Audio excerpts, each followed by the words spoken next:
এনকাউণ্টাৰৰ পেটাৰ্ণ সলনি কৰিছে নেকি অসম আৰক্ষীয়ে? এনকাউণ্টাৰৰ পৰা যেন চৰমপন্থালৈ ৰূপান্তৰ চিত্ৰনাট্য। কেনেকৈ আৰক্ষীৰ জিম্মাতেই চৰমপন্থা ল'লে অভিযুক্তই? অসম আৰক্ষীৰ বিৰুদ্ধে পুনৰ এবাৰ গুৰুতৰ অভিযোগ। পৰিয়ালৰ মতে অসমীয়া যুৱকক হত্যা কৰিলে আৰক্ষীয়ে। প্ৰত্যক্ষদৰ্শীৰ মতে কোবাই কোবাই ভৰোৱা হৈছিল লকআপত।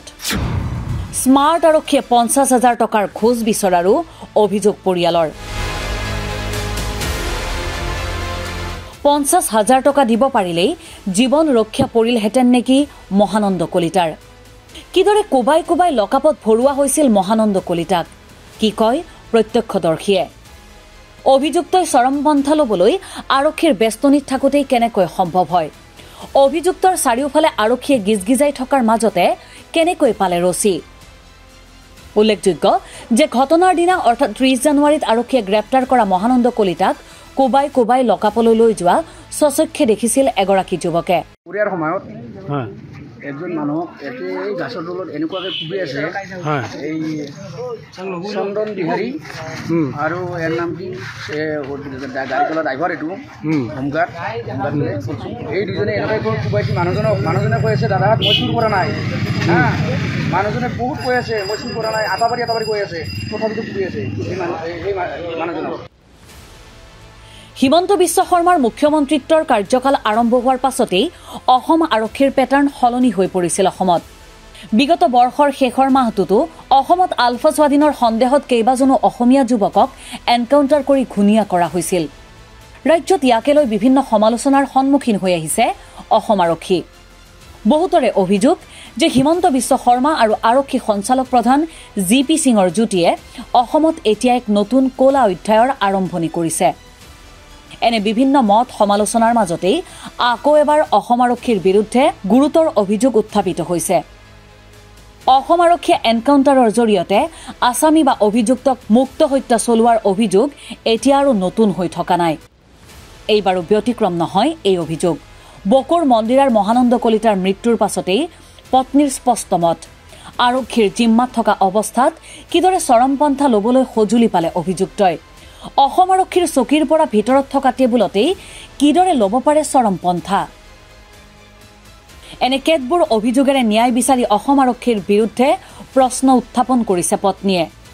এতিয়া মই ন্যায় বিচাৰোঁ আৰু মোৰ ল'ৰা আছে, মই সংস্থাপন বিচাৰোঁ, কাৰণ আৰক্ষীৰ ভুলৰ কাৰণে মোৰ স্বামীৰ হত্যা এয়া সাধাৰণ হত্যা নহয়, নিশ্চয় হত্যা কৰিছে। কাৰণ অলপ সময় আগতে যিটো মানুহ এৰেষ্ট কৰি লৈ গৈছিল সেইটো মানুহ কেনেকৈ তাতে মৃত্যু হ'ব পাৰে? আৰু যিটো মৃত্যুৰ হেৰি দেখাইছে, এখন টেবুলত তেওঁ বহি আছে, সেনেকৈ মানুহ হত্যা কৰিব নোৱাৰে। আৰু আৰক্ষী থকা অৱস্থাত কেনেকৈ হত্যা কৰে?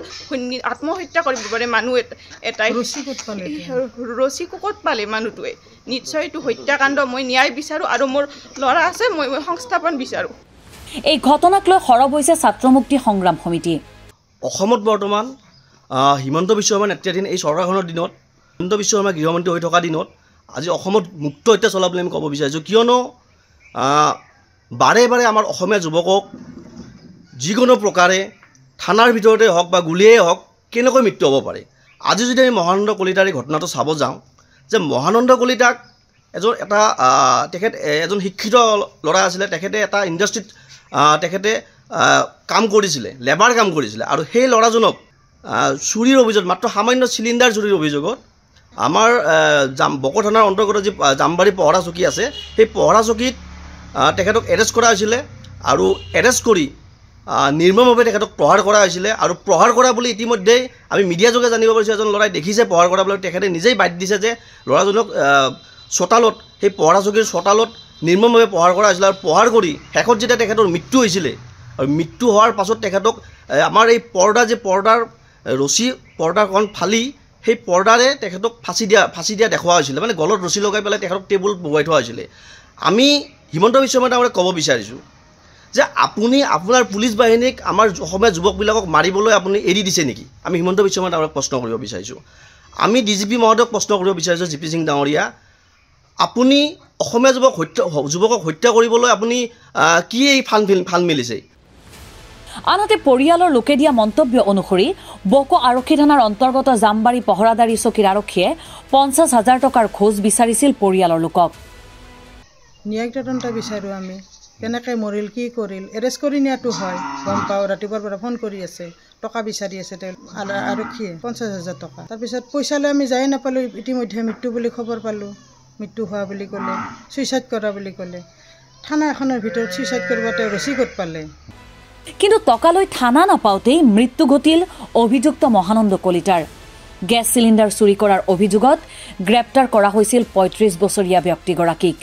কিন্তু আচৰিত ধৰণে আৰক্ষীৰ জিম্মাতে মৃত্যু ঘটিল মহানন্দ কলিতাৰ। আৰক্ষীয়ে কোৱা মতে চৰমপন্থা বাছি লৈ মৃত্যুমুখত পৰিল অভিযুক্তজন। মহানন্দ কলিতাৰ চৰমপন্থা লৈ থকা ফটোখন আমি দেখুৱাবলৈ নোৱাৰোঁ, কিন্তু যিখন ফটো আমাৰ হাতত পৰিছে তাৰ পৰাই প্ৰশ্নৰ সৃষ্টি হয় যে কেনেকৈ আৰক্ষীৰ জিম্মাত থকা অৱস্থাত এগৰাকী অভিযুক্তই চৰমপন্থা ল'বলৈ ইমান সুবিধা লাভ কৰিলে। অভিযুক্তৰ জীৱনৰ প্ৰতি ভাবুকি আহিব পৰা পৰিস্থিতি বা সম্ভাৱনাৰ ক্ষেত্ৰত সুৰক্ষা দিয়াটো আইনে নকয়নে?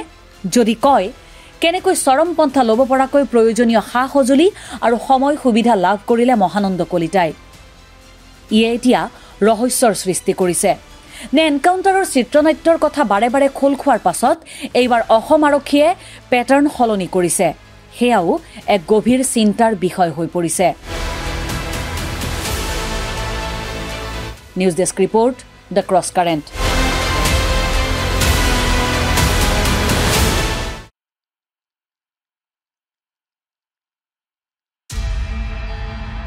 I am naturally born like this. আমাৰ সো-কল সোসাইটিয়ে এনেকুৱা ৰিলেশনশিপক কি স্বীকৃতি দিয়ে তুমি ভালকে জানা?